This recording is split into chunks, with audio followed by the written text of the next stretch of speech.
L'événement qui a lieu ce soir n'est ni plus ni moins que la reprise de l'édition régionale du BOTY, comme on l'appelle plus communément, Battle of the Year, qui est une compétition donc, de break qui se déroule au niveau national.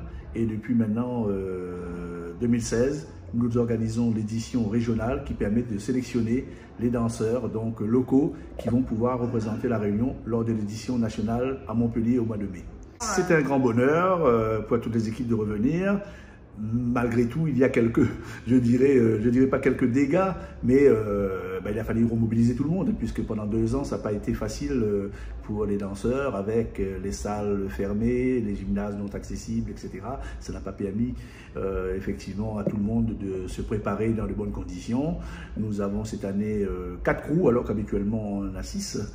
Donc on en a 2 de moins, mais je pense que la qualité sera là. Par contre, nous avons une belle édition, ce qu'on appelle le one-one, c'est-à-dire les compétitions individuelles, aussi bien au niveau des garçons, nous allons avoir 16 qui vont être en confrontation ce soir, et une belle brochette également de big girls, donc des jeunes filles qui seront en confrontation ce soir également, et bien entendu la finalité avec les 4 crews qui vont se rencontrer.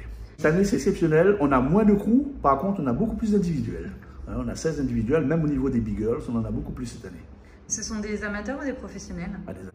Je dirais que c'est assez mouvant. C'est assez mouvant. On a des danseurs qui étaient ici, qui ont dansé avec Force of Nature et qui sont maintenant, ou dans notre crew, qui sont maintenant en métropole. Aussi parce qu'il faut savoir que ça touche un public quand même jeune. Il y en a beaucoup qui sont lycéens et par la suite donc, vont poursuivre leurs études en métropole.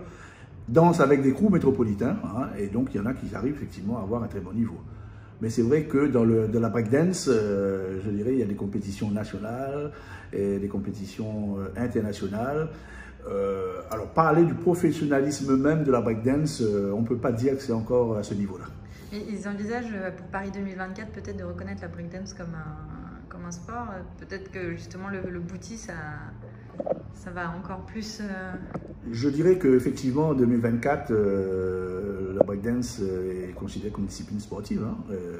Et d'ailleurs, nous allons avoir 2 danseurs ce soir qui ont déjà été présélectionnés pour l'équipe de France, qui danseront ce soir, qui sont 2 Réunionnais, un du Port et l'autre du Tampon, qui vont se mettre à préparer. Il faut savoir que la compétition de breakdance, ça va être des one-one, principalement, c'est pas du coup. Donc, il y aura une grosse sélection qui va se faire, puisque au bout de la sélection, il y aura seulement qu'un représentant masculin et qu'une représentante féminine donc, qui seront en compétition. Et est-ce que depuis 2016, il y a un public assez varié, mais est-ce que ça a ouvert peut-être des vocations chez des plus petits? Ah, bien sûr, bien sûr. Et d'ailleurs, actuellement, il y a une relève qui est préparée, ce qu'on appelle les kids. On attend un petit peu que cela puisse s'étendre un petit peu dans toute l'île.